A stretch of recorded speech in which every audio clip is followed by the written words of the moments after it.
Sounds good. William Roland is the founding partner of Clearview Wealth Partners and has been providing clients with financial advice since 1988. And when he started his career at MetLife, sorry, I thought somebody was jumping on. In 1992, William joined Lincoln Financial Advisors with a desire to help business owners, professionals, and executives meet their financial goals.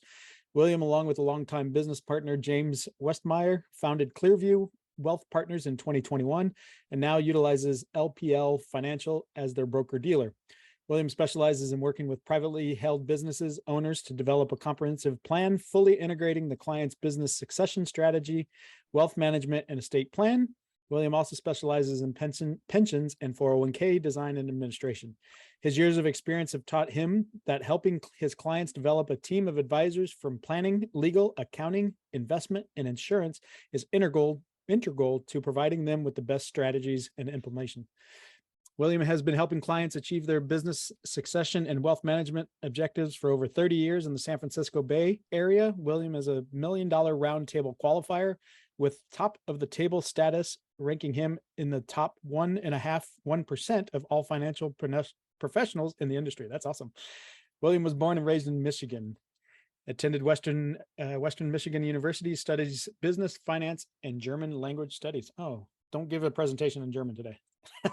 Not today.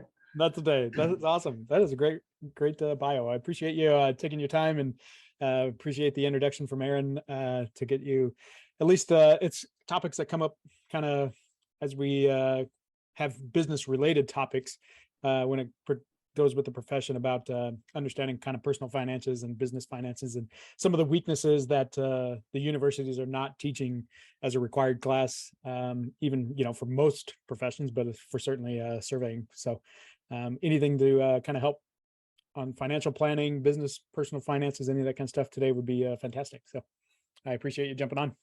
Yeah, no, thanks for having me. And Aaron, thanks for the introduction to Trent to make it all happen. And yeah, well, welcome everybody.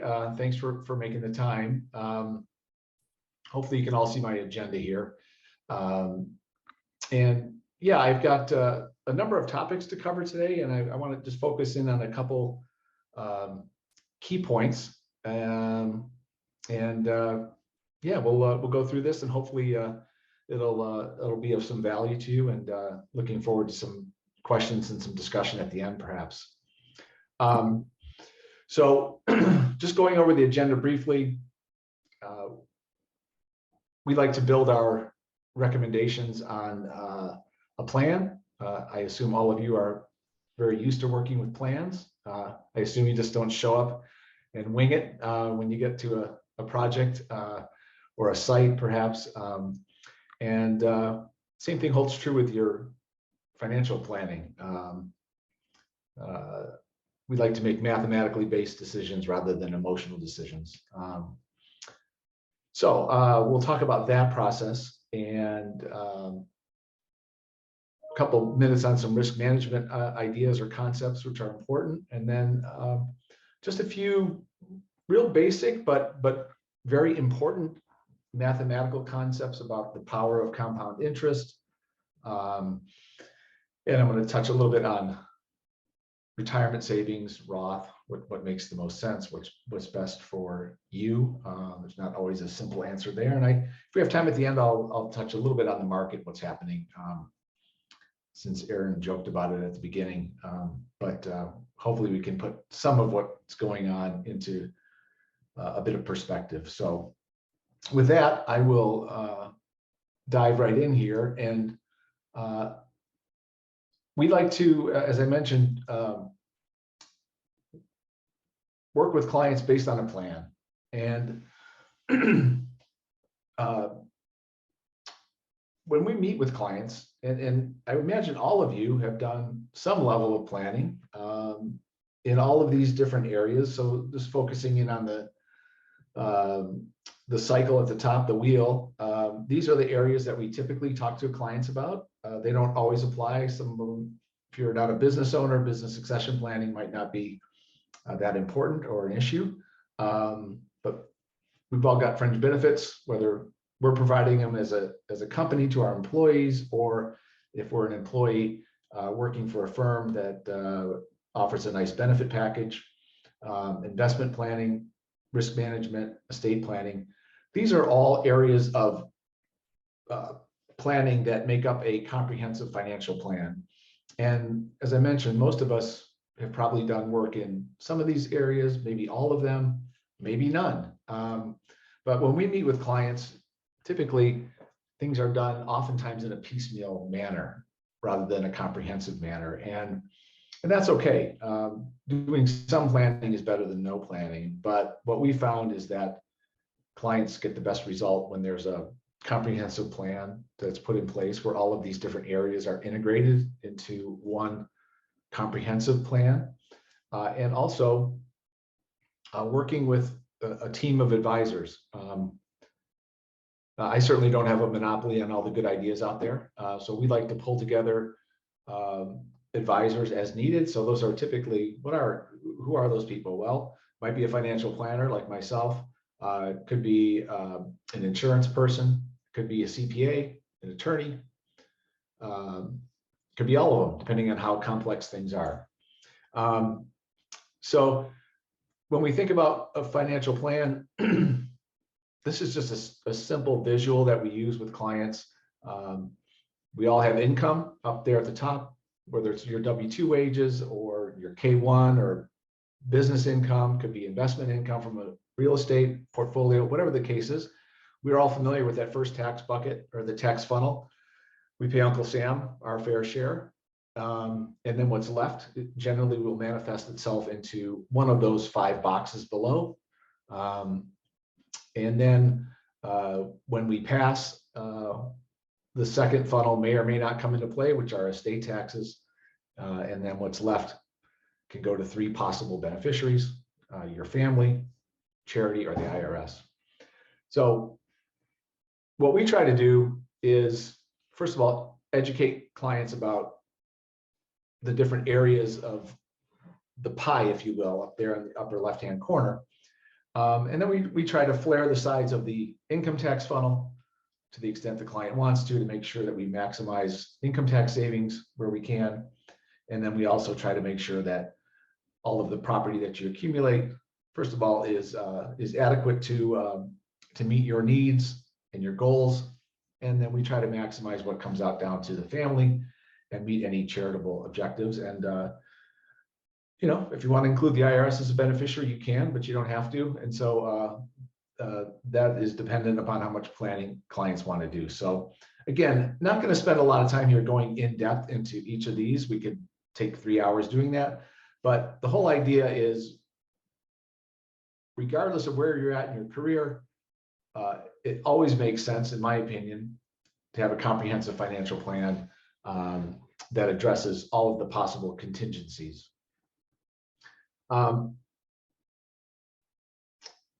The next topic I'm going to talk about is not a favorite one, and people glaze over, so I have to be careful with, but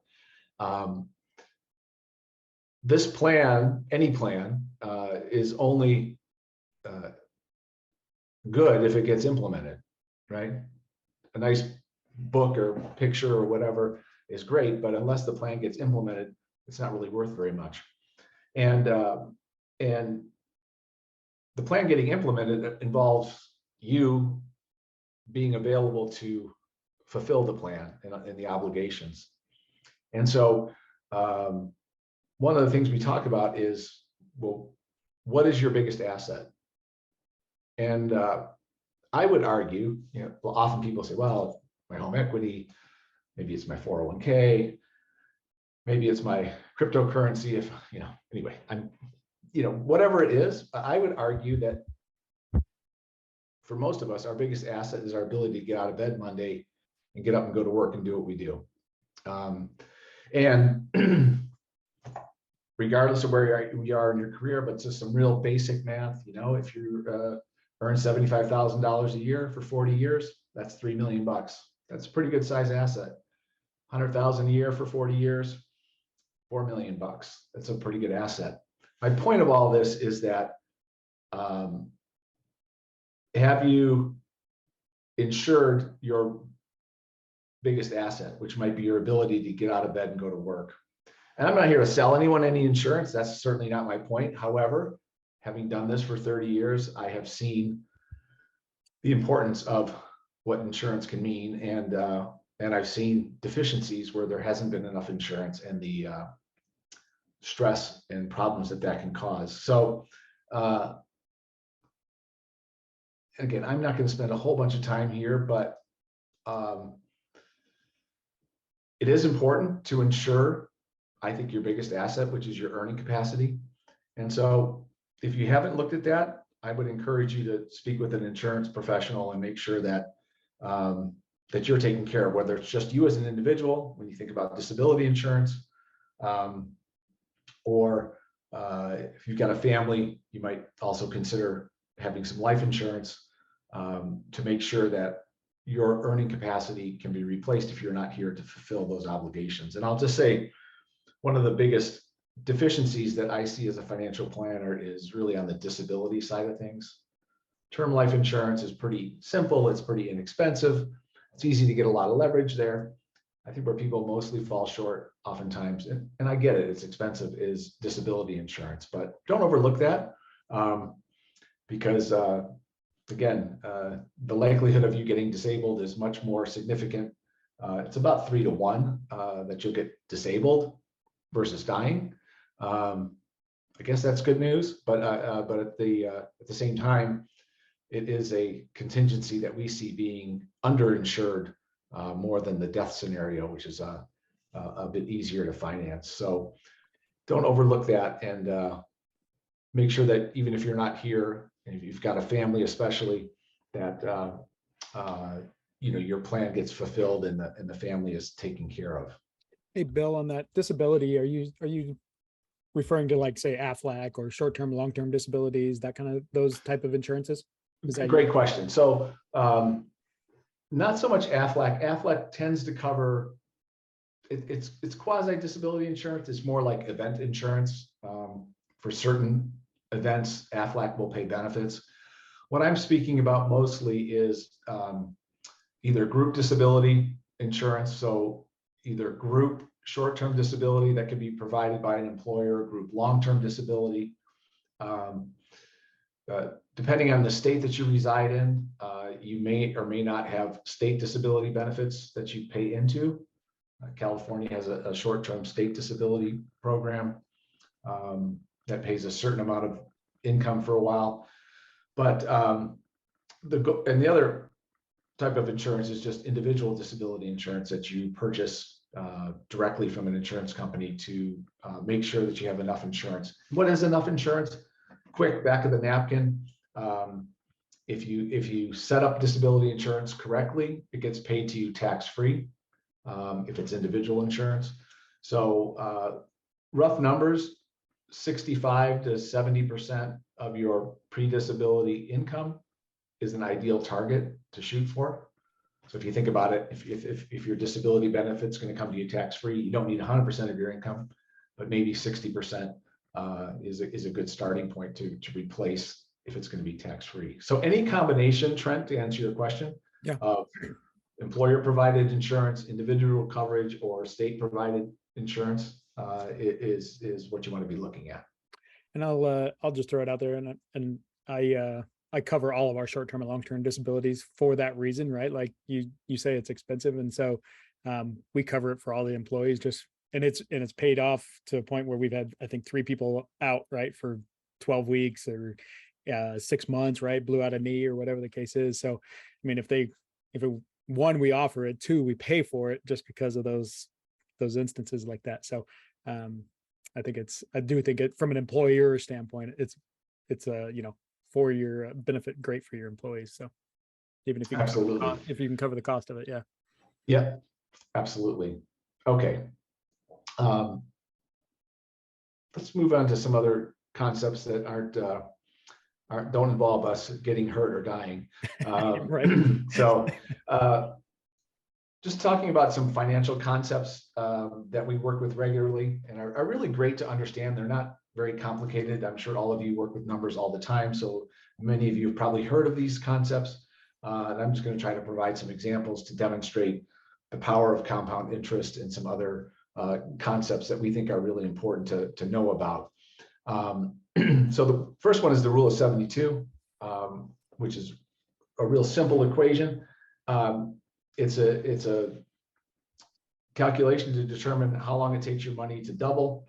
And all you have to do is take the number 72 and divide your estimated return or the interest rate into that number, and the quotient or the answer is the number of years it takes for your money to double. So again, 6% doubles in 12 years, right? Pretty basic stuff, but pretty powerful stuff too. Especially when you're thinking about an investment or a rate of return. I always go back to that. I'm surprised how often I refer back to this myself, just sort of back of the napkin. But it shows you, I mean, one of the examples is cash of late, right? Up until recently, our cash wasn't paying us much. So, 1%, it takes a lifetime for that money to double in the bank, right? But as interest rates move up, you can see 5%, or not going back that, in 2007, we could walk down to the bank and get a CD that paid 6% all day long. No market risk, no nothing. Sounds pretty good today. And your money doubles in 12 years.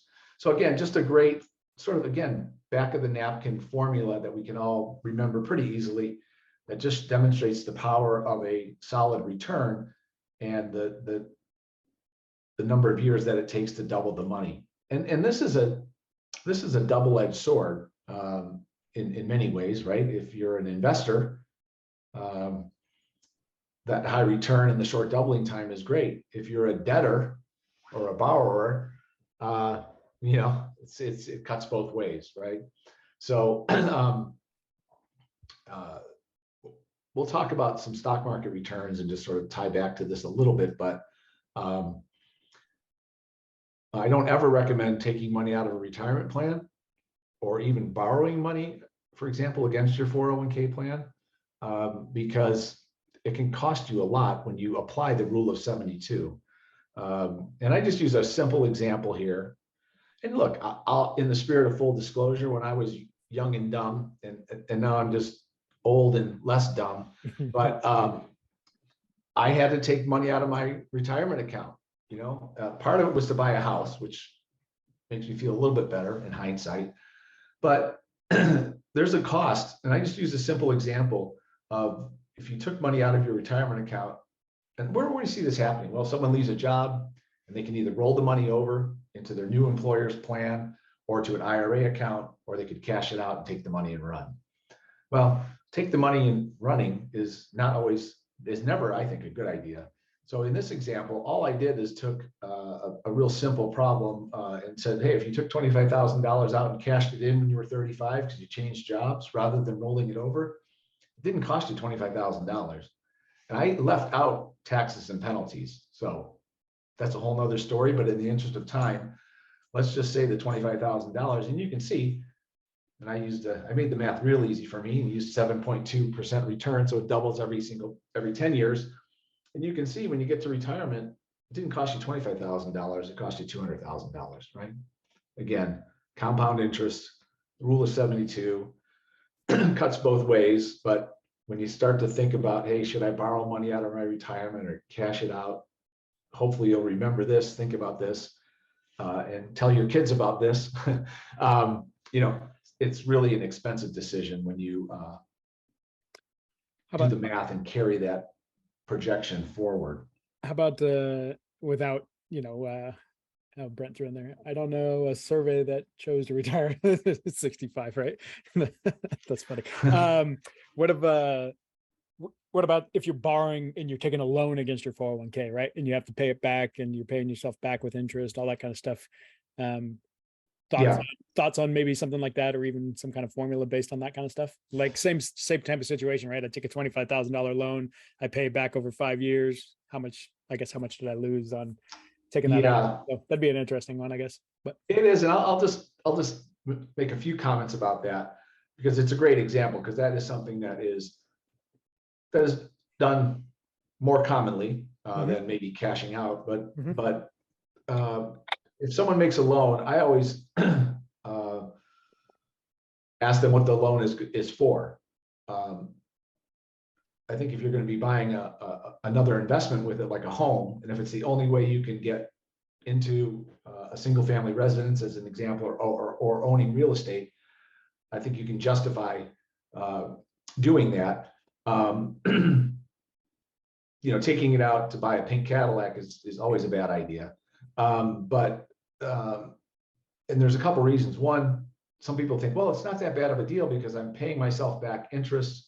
Yeah. Isn't that a great idea? Well, here's a couple thoughts. Yes, you're paying yourself interest, but all of the money that you took out is no longer in the market. So the rule of 72 on that money that you took out is not really working for you, again, unless you put it into a different investment. Yeah. That's one issue. The other issue is that the money that you pay back in interest is paid back with after-tax dollars. So then forget about Roth for a minute. I'll talk about that later. But if we're just talking about pre-tax 401k contributions, that's one of the reasons why we do it, right? We get a tax deduction when we fund our own retirement. It's a good deal. Maybe our company matches, even better deal. But we take money out, the loan repayments aren't with pre-tax dollars, they're with after-tax dollars. Not the end of the world. However, when you pay that money back, the 401k record keeper doesn't account for it separately. So it goes back into your pre-tax account. And so any loan repayments and the interest on that is essentially taxed twice, because when you take it out back out at retirement, the whole enchilada gets taxed. So not as good a deal as one would normally think. And as I mentioned, the one exception I think is if you are using it to maybe start a new business or invest in a home, okay, maybe it's justifiable. And even then, pay it back as soon as you can. Sure. Perfect. No, that was great. And then just real quick while you're talking break, Bill did provide me with his slides, and I'll share these with everybody when we're done. I'll do it in the follow-up email, and I'll throw them in the Dropbox folder too. So. Okay, good. All right, moving along here. I got a handful of just some visuals, and again, as Trent said, he'll send this around if you're interested. But these are just some examples of compound interest and the power of time and investing. And many of you have probably seen different examples of this, but they're always, I think, impressive. In this example, we've got Saver A, who gets a late start and has a good time between 18 and 26. I would fall into that category personally, and then starts saving $150 a month at age 26, and does that for the next 40 years, and earns a very healthy return of 12%. The return is not that important because it's all sort of the same math using that rule of 72, but in this example, we're comparing 12%. So Saver A puts in $72,000, does all right, age 65, got $1.7 million in retirement, not too shabby. Saver B, early bloomer, right out of the gate, starts to save $150 a month, beginning at age 18. Again, extreme example, perhaps. A lot of us are in school, but nonetheless, if you're a parent, I've tried to educate my kids who are in their early 20s about this, using this example, and I help them a little bit and match some of the money that they put in to give them an incentive. And when they saw this, even in their early 20s, it was eye-opening to them. But in this example, we can see only putting in the same $150 a month for 8 years, only $14,000 of contributions versus $72,000. Because of the time value of money and the power of the rule of 72, you can see with a fraction of the contribution, Saver B, who doesn't put any money in after age 25, ends up with more money at retirement. I mean, I had to do the math myself. I didn't believe it the first time I looked at it, but it's true. And it is just a powerful example of how important it is to start saving as early as you can in your career as possible.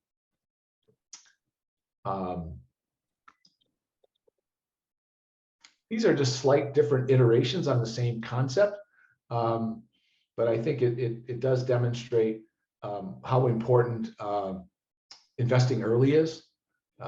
You just get such a head start when you have time on your side. And again, here, Jack starts when he's 25. And again, but Jack, Jill, and Joey are all putting in the same amount of money. They just start at later times. And Jack's got over $500,000 in his account with a contribution of $96,000.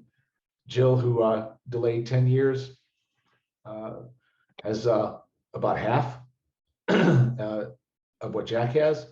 And then Joey, who got a very late start at age 45, he's got a rough go at 65 with 1/5 of what Jack has. Again, just different iterations on the time value of money and the power of compound interest. Here's the other thing I think that is really important and oftentimes overlooked. One of the best and simplest pieces of advice I can give is when you're saving for retirement, generally most people do it through a 401k or a profit sharing program. Don't contribute a flat dollar amount, contribute a percentage of your pay. And hopefully you get a pay raise over time. But this is an example of that, where if you increase your contribution, in this example, you start with $200 a month. And what they're saying here, the yellow line is fixed contributions at $200 a month for 40 years. $500,000 account, very nice. But if you're able to increase those contributions by 5% each year, you more than double your retirement nest egg. And again, I like the idea of a percentage of your pay being saved rather than a flat dollar amount. Most people don't go back and adjust the flat dollar amount as regularly as they get pay raises. And if you're doing a percentage, that gets taken care of automatically for you. And depending on your matching formula that your employer may or may not have, the more you contribute, the more the match will be up to hopefully the cap that the matching formula allows.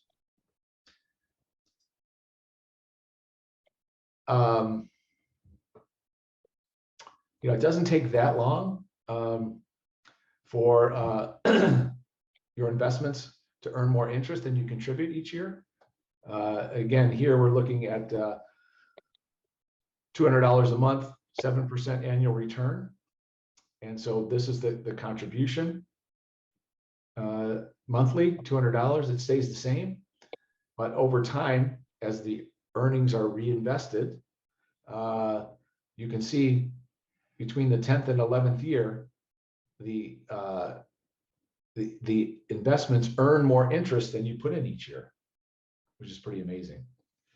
And again, this snowball effect of compound interest is very, very powerful. And the last slide on this subject is that going back to our example with Jack, after 20 years, Jack contributed a total of $48,000. And that same year, the 20th year, the $48,000 earned $56,000 in interest. And then by year 25, the earnings are $103,000 a year, and are 70% more than the total contribution. So again, it's this snowball effect, right? And it's just really, really powerful. And again, the sooner you start and the more disciplined you can be, the easier your retirement roadmap will generally be. All right.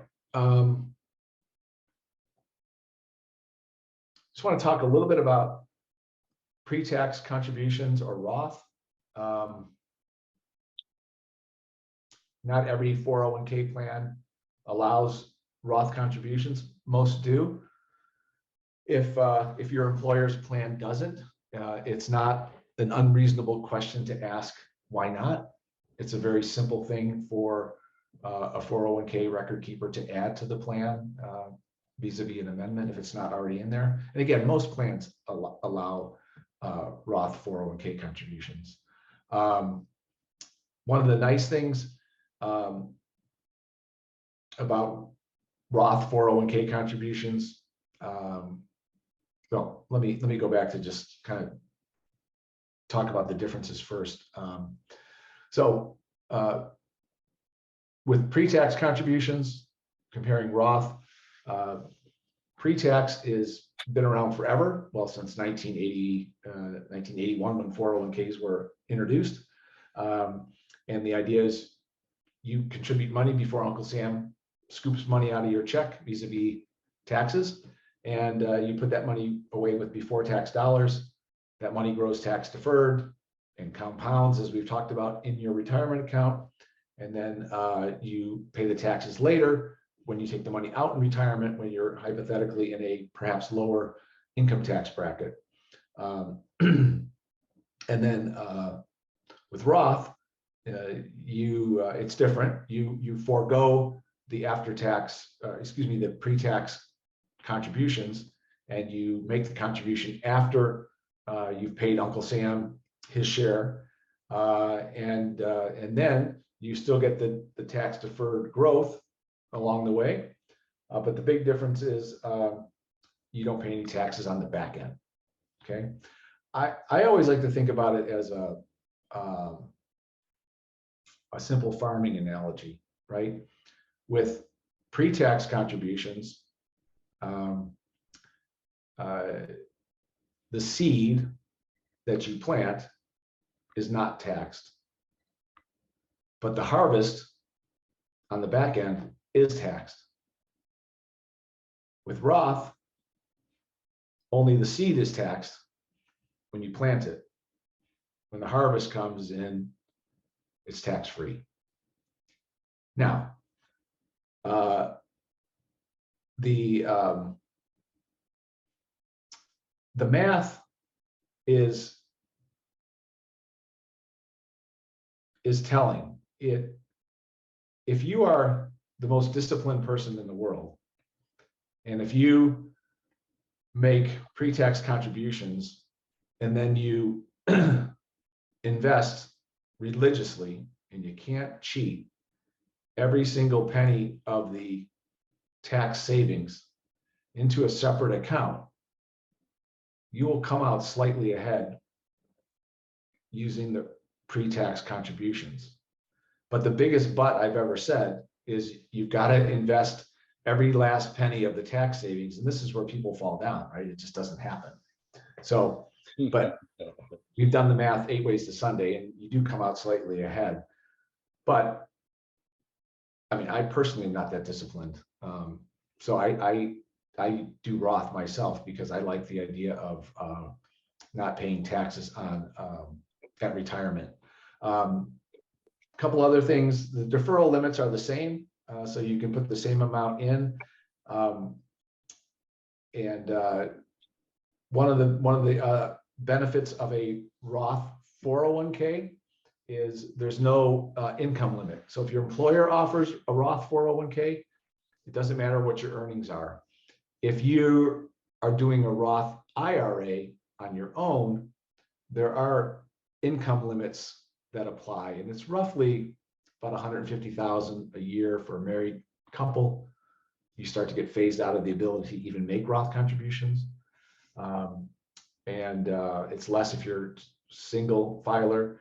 But with a 401k through your employer, all those income limits go away. So it's a great way to save for retirement. Again, tax deferred growth on both, tax free for qualified distributions. What are qualified distributions? The only issue there for the tax-free treatment of a Roth is the money has to be in your Roth account for a period of 5 years from the date of the first contribution only, right? So if you start Roth in your at least 5 years before you're going to draw on it, you're fine. But you do have to let the money sit in there for 5 years. Again, just from the date of the first contribution, not the last. So I always tell clients, if you're not sure, just put a little bit in your Roth, get that 5-year clock ticking, and then whatever you do later, you're fine. Again, we talked about taxation of the withdrawals. Here's the thing. One piece of hindsight I can bring to today's discussion is some people think, well, I'm going to stop working. I'm not going to have that much income in retirement. So I'm going to be in this magical low tax bracket. Well, for those of us who are in the great state of California, with their low tax environment, and it all kidding aside, regardless of what state you're in, most of us are going to need 70 to 80% of our income to live on in retirement. So the idea of this magical low tax bracket is somewhat of a myth. And the other thing I can tell you is that when clients retire and they have both types of money in their account, Roth and pre-tax, I think we all know which one they like better than the other. Because if you've got $1 million in your retirement account and it's pre-tax, what do you really have to spend? Not $1 million. You've got $1 million less your effective tax rate. So if you're still in a 30% combined federal and state tax bracket, you've got $700 to spend. Whereas the Roth, the full $1 million is yours. One last thing, and I'll move on, is with pre-tax contributions, you're forced to take the money out as a required minimum distribution when you hit age 72 now. That recently changed from 70 and a half. With Roth, there is no RMD requirement, so you just have more flexibility. Last thing on Roth, well, almost the last thing. It's not an all or nothing proposition, right? Because there's benefits to both, right? Because some people say, well, hey, I'm really used to this tax deduction every year. I don't want to give it up. Well, you don't have to do all or nothing. You can do both. Most plans will allow you to do some pre-tax contribution and some Roth, so you can mix it up. And then the other thing, as you're in retirement, we're in a marginal tax system still, right? So tax rates start at 10% and go up to 37 and change now on the federal level. And there's brackets along the way that many of us are familiar with.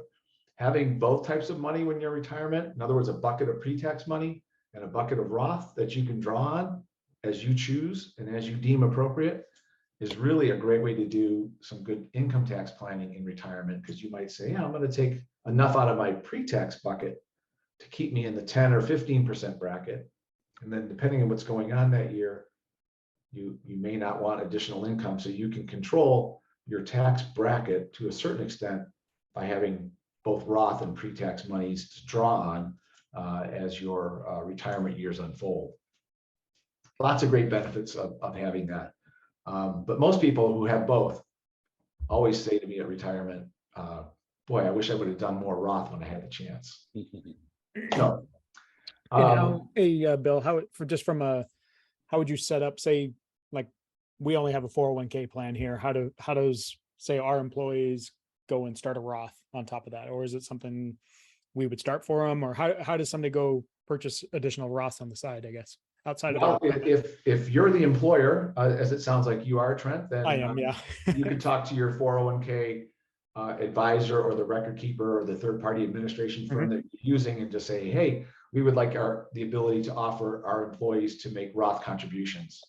And they can amend the plan, and then the employees could then change their contributions to be either Roth or pre-tax or some combination thereof. Yep, perfect. What was the limit on the Roth? Sorry. Pardon me? What was the limits on the Roth? The same as the pre-tax limits. So 20,500. Okay. And then plus catch up. If you're in the 50 and over club, you can do an additional 6,500. Yep. So you can do the full amount. The one thing to remember about Roth is if your company is matching, doing Roth does not negatively impact the match at all. The employer will continue to match, but the employer's contributions will always go into a pre-tax bucket of money because the employer gets a tax deduction when they make that contribution. And so remember that as well. Brett threw something in the chat. If you keep your pre-tax withdrawal below the standard deduction amount and withdrawal remaining from needed income from Roth, will that keep your federal rate tax effectively at zero? I believe the answer is yes. In other words, if you can keep your living expenses below that standard deduction, whatever it is, then that should offset whatever you pull out from the pre-tax bucket of money. So your effective tax rate would be zero. Yeah. Yeah. Now you got to think about Social Security, which could screw that up. Yeah. Right. Depending on that, but yeah, that's a more complicated math problem, but love the way whoever, I forget his name, but yeah, love the way he's thinking about it, because that's what you want to do, is you want to be able to control your taxes in retirement to the extent that you can. Basically, I'm not going to spend a lot of time on this slide, but you can look at it at your leisure. But I think the longer time you have for Roth, again, compound interest, more of that money is going to be tax-free. The other thing I would say is if you're going to invest in Roth, that might be a good place, and you're younger, that might be a good place to take a higher level of risk, right? To try to get that greater level of growth, the compounding, with hopefully a larger tax-free bucket of money at the end of the rainbow, so to speak. Okay, how are we doing on time here? You're at 4:47, so you're good. Yeah. Let me just spend a few minutes talking about the stock market. I thought these were just good pieces to read. I'm not going to go through all of them, but I'll hit some of the cliff notes here. On the agenda, I asked, is this, whenever we go through a stock market correction, they always feel horrible, and they always feel like, oh my gosh, is this ever going to end? Have we ever been here before? And the answer is yes, in most cases. So where are we today? Well, we're over here in this purple column. But to give you some perspective, the stock market goes down 5% or more about 3 times every year. It goes down 10% about once per year. It doesn't end up down 10%, but it touches 10% down at least once a year. Down 15% once every 3 years, and down 20% on average about once every 6 years. And then right below that, it gives you the average length of the downturn. And these 20% plus market corrections that we're in as we sit here today. The S&P is down about 21%. The NASDAQ technology heavy index is down about over 30% year to date. We can see that the recovery period, or the length of the downturn, is the better part of a year. The last occurrence was, of course, March 2020 when COVID hit, but that got wiped out. That was an abnormally short period. By August 1st, we were back to positive territory. So it was a very short recovery for a 20% dip. But before that, we really hadn't had a correction like this until or since the financial crisis of 2008, 2009. So it's kind of normal. I didn't say it was pleasant. It's horrible, but it's normal. And these things happen. So what to do about it? Again, depending on your time horizon, the answer is not a lot. If this is retirement money we're talking about, where you've got 10 or 15 years until you're going to be drawing on it, the answer is you probably shouldn't do much of anything. The reason being that timing the market and getting out is difficult. because you've got to be right twice. You got to be right when you get out.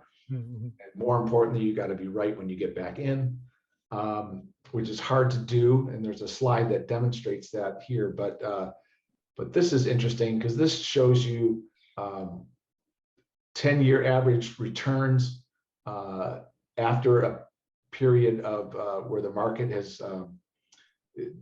turned down. And so you can see on average for the 10 years after a market downturn, the average returns are much higher and they're very solid. So the story here is generally to stay invested. Now, what I will tell people who are getting closer to retirement, it might be a little bit late where we are in this correction. So don't take this advice tomorrow. If you've already ridden the market down, I think at this point you're kind of committed and you need to stick with it. But as you think about the next retirement, or not the next retirement, but the next cycle, and as you get closer to retirement, what we have been counseling clients is that when you're 5 years out and you've got some profits or some gains in your portfolio, we like to segregate those gains into a separate bucket of money that we would invest very conservatively that could cover 3 to 5 years of your living expenses in retirement. Why?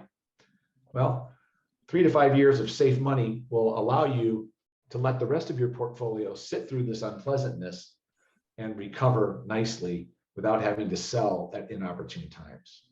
So, but for most of us with a 10-year time horizon, it generally makes sense to stay the course if you didn't make portfolio adjustments. The other thing also is, and Trent, you mentioned it, I think before we even got started, but this is, rebalancing consistently, not just when the market's down, but either quarterly, annually, rebalancing your portfolio. Your asset allocation model is really important as through these periods of volatility. This is what I wanted to show you. This is the 5 biggest market declines and the subsequent 5-year periods. Okay, so here's the Great Depression. That was a doozy, 86% down.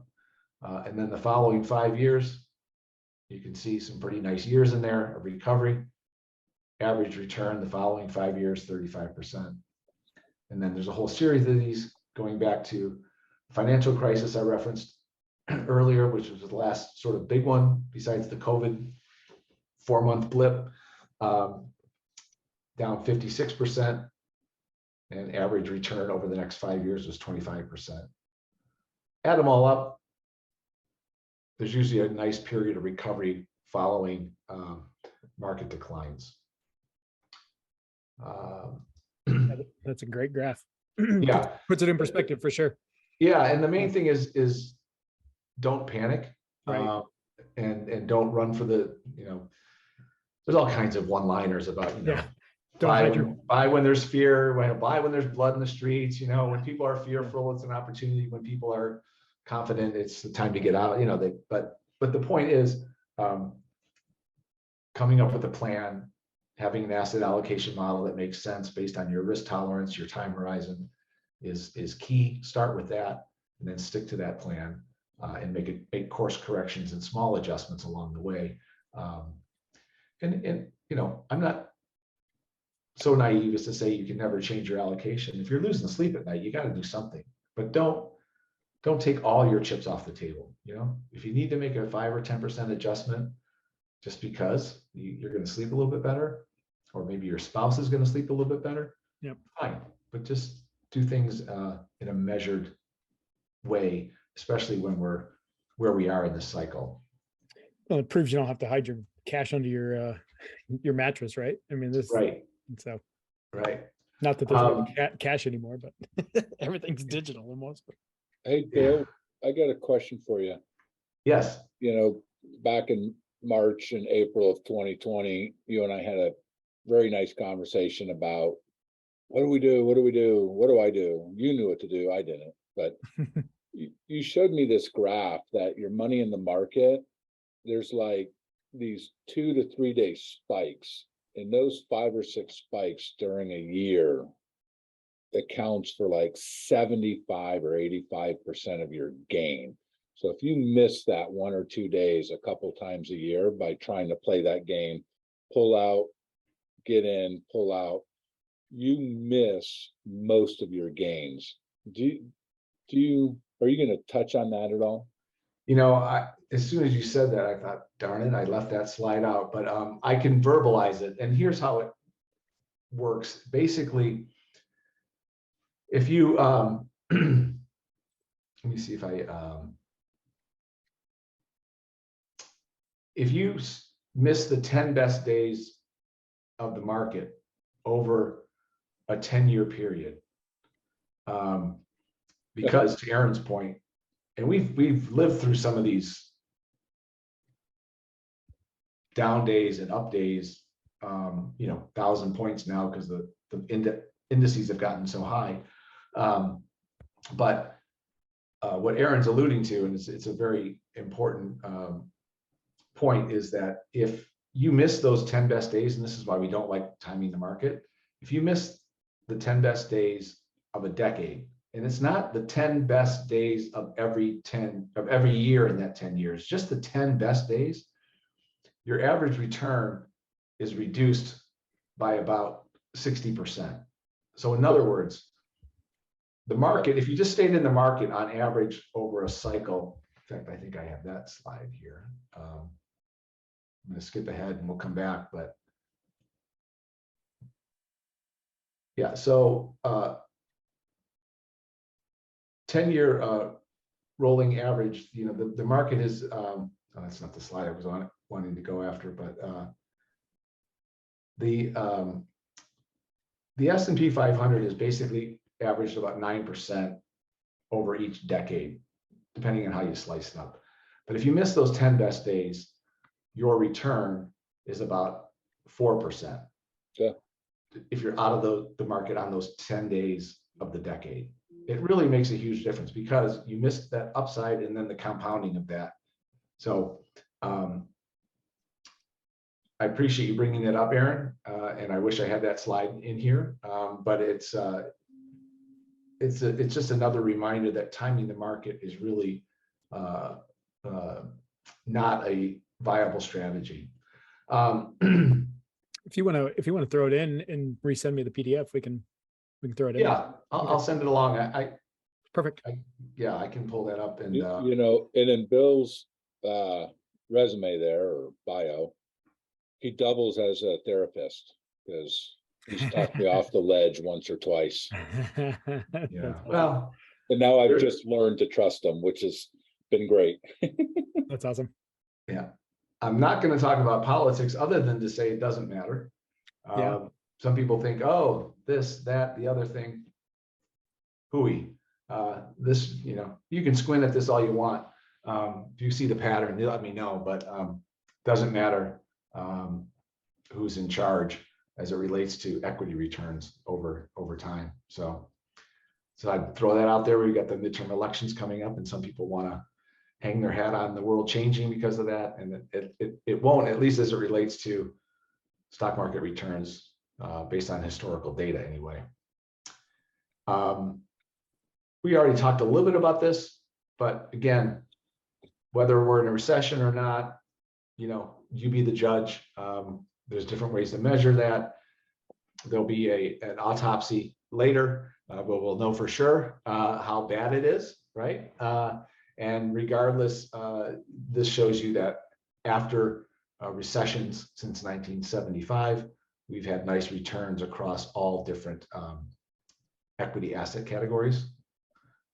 And that's funny. I was looking in some of the other graphs you had. There wasn't any 1980s data, so I was curious. You finally have some in this one, but yeah, because I knew that was a interesting decade. So it was, yeah. One of the reasons why this year is really unpleasant is there is a tremendous amount of correlation amongst assets. Normally stocks are up, bonds are down, stocks are down, bonds are up. That's sort of the very basic non-correlated asset story. But this just graphs the correlation of stock and bond returns. So anything above this line means that stocks and bonds are sort of working together or have similar returns. For example, government bonds are down about 16% this year. Usually it's rare that we have double-digit losses in bonds, but with rising interest rates this year, that's what's causing that. So just again, it is an unpleasant time. This one really sums it up. 104 out of 112 asset classes have lost money this year, right? So unless you bought energy limited partnerships, commodities, systematic trend, I'm not even sure what that is, commodities focused funds, Latin America stock ETF, believe it or not, and equity market neutral or utilities, you're underwater. So those are some obscure, maybe with the exception of energy and commodities, but a lot of the asset categories are underwater. Again, after that, where we've had periods here, so 2018 was a pretty lousy year, 2008, right? We remember that doozy. But afterwards, you can see we do get some recovery. And again, the last slide, and I'll wrap up, is short-term periods, investing can feel really horrible, right? And this just goes through 1 year rolling averages, the high and low of different portfolios. So government bonds in 1 year, you can be up 32%, you can be down 11.5%.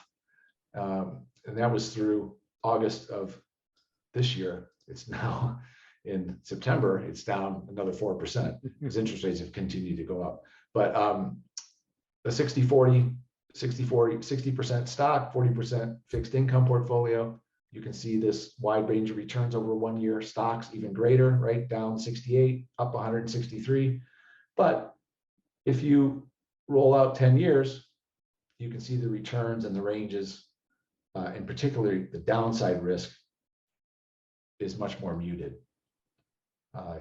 You didn't lose money in bonds over a 10-year period. You didn't lose money with the 60-40 portfolio. And there was a few exceptions where you lost money over a 10-year period with a 100% equity portfolio. But more often than not, you made money. So I know I covered a lot there. I'll wrap up, and yeah, thanks for your time and attention. That was cool. George threw in the chat, everyone seems to forget that Social Security and other pension plans are taxable. And at almost 75, George is almost 75 and retired, my tax rate is not much less than it was when I was working. So yeah. Amen, George. Yeah. Yep. It's a familiar tune. That's why I try to touch on that, because people always think, well, I'm not going to have much of a tax bill in retirement. Well, I mean, if you don't have much of a tax bill in retirement, you might not have a very robust retirement. Yeah, exactly. Won't be a very, very fun one either. I was lucky. I had good advice early on. My company had a matching 401k that I maxed every year. And then once I got to 50, I added everything I could. My wife has a very good pension plan. And I don't have to pay for health insurance because the VA takes care of me. So I'm in pretty good shape. I'm really lucky. I got great advice along the way, very similar to what you're saying. And nice. We came up with an investment plan, and we go over it a couple times a year and make minor changes usually at this point. But we did really well, even though in 2008, my 401k did turn into a 101k, but for a while, but it came back really fast. I was surprised. Yeah. Yeah. That's awesome. Good stuff. And I will say, it's real easy to sit here and say, oh, you need to max out your 401k. But it really is, to George's point, it really is important. And at a minimum, take advantage of your company match. It's the closest you're going to get to free money. Mm-hmm. I mean, this is not a politically correct joke, but one of my clients at one time, they matched dollar for dollar what the employee put into their 401k with no cap other than the IRS cap. Great match. And he used to say, if my employees don't contribute to this 401k plan. They're too stupid to work for me, because it was such a great deal, right? And I mean, that's not politically correct, but he did say that. And it was true to a certain extent. But my point is, every little bit counts. And if certainly when there's free money involved, and free money meaning, yes, you have to work and show up and stay employed, but usually you don't have to do a lot extra than beyond that, other than keep your job and contribute to get the company match. So it really is one of the best deals going. Yeah, that's one of every meeting we have. I'm always, and somebody comes up on their ours is after 6 months. And after that 6 months, I'm hype, getting on them to get signed up and that kind of stuff. So like I say, it's one of the easiest things they could do. And then, of course, like you said, living within your means, right? And kind of making sure you set aside, even if it's the 4% or 6%, whatever your 5% your company matches, try to live within that means and put your savings aside first and not live beyond those means. And so anybody can unmute if you have specific questions. We still got a few more minutes if anybody wants to ask any kind of personal questions. How about where are you allowed to practice? So this is obviously people all across the country. Are you only for financial advice in California, or can No, you? We're licensed to do business in all 50 states. There you go. So Perfect. Okay. we have an office in California, one in Scottsdale. But yeah, we have clients across the country. Okay. I'll throw in the follow-up email, your contact information for anybody who wants to reach out and set up a meeting with you and that kind of stuff. That'd be great. Great. Yeah, happy to help, and appreciate the time. Yeah. And this has been Hey, great. Trent, Yes, I sir.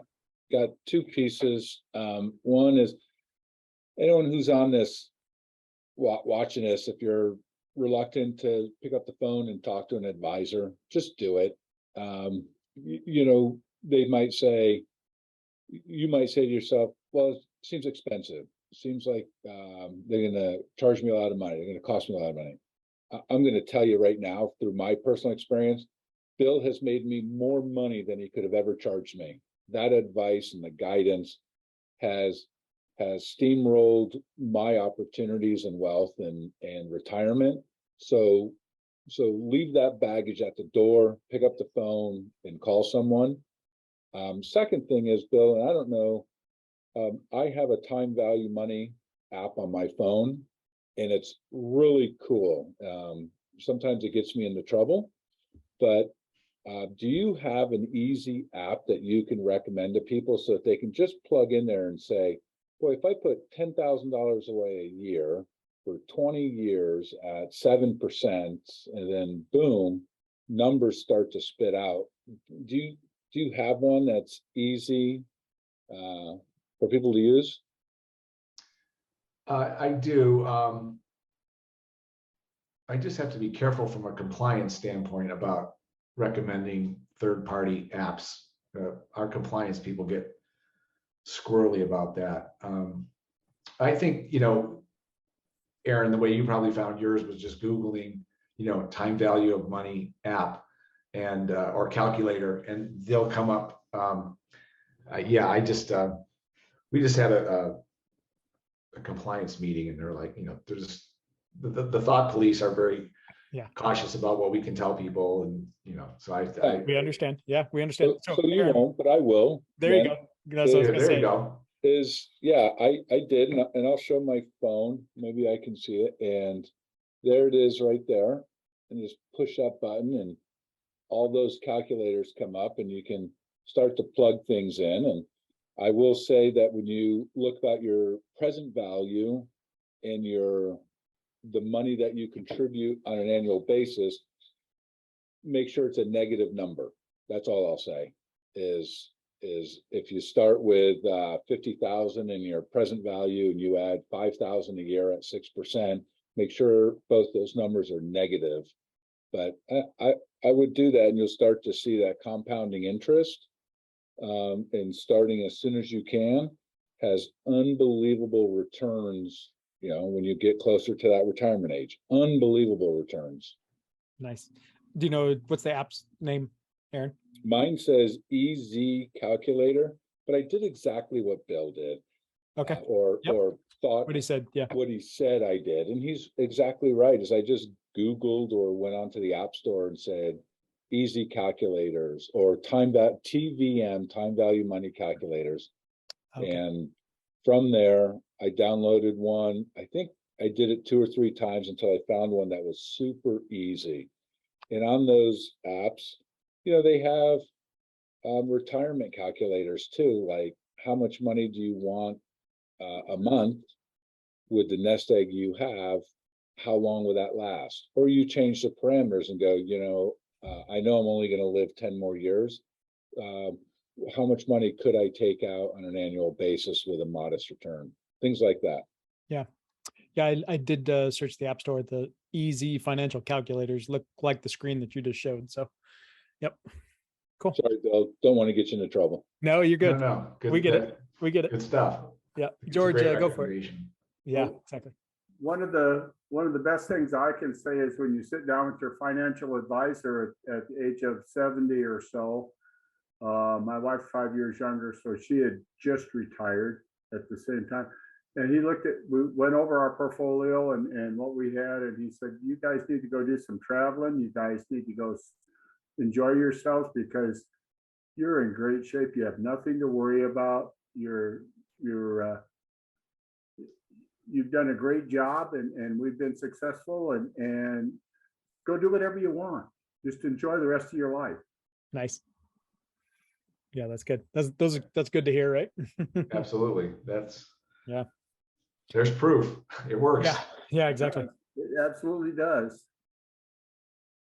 Did anybody want to, sorry, Aaron, did anybody want to ask a question? No one's Trent, I was just going to say, Yeah. for anyone who's really trepidate or has trepidation about starting, just wake up and take your first step. Then wake up and take your second step. And then all of a sudden that steamroll occurs and you're like, that was pretty cool. So, Yep. What was one of the ones on the Geoholics? Don't think, just do. Right. yeah. And there you go. That was And I'll again, I'm not, this is not a marketing ploy, but to sort of get over that hump, I mean, we make this offer to everybody. We're happy to have an initial phone call on our nickel. We're blessed to not have to pound the pavement because people like Aaron give us great referrals and we're so grateful. But we're happy to have a conversation on our nickel, just to answer questions. And I'll be the first to tell you if it's not a good fit. And oftentimes, sometimes people don't need a full-blown financial plan. They just need a few pointers to get going in the right direction. And so happy to field a call if you're interested, and we'll answer any questions that you have. And if nothing else, point you in the right direction. perfect. I appreciate that. That's awesome. Anybody else? It's quiet today. Nobody's got anything. So with that, I will, I know everybody's busy, so I'll let, I appreciate you jumping on and some good information. And if you want to just throw in that other slide, I'll send it out this week in the follow-up emails, and I'll put it in the Dropbox and that kind of stuff. So that was awesome. Sounds good. Yeah. Thanks for having me. Appreciate it. Thanks, Bill. Thanks, Aaron. All right. So, You're welcome. thanks, Trent. Yep. Have a good night. Bye-bye. Have a good week, everybody.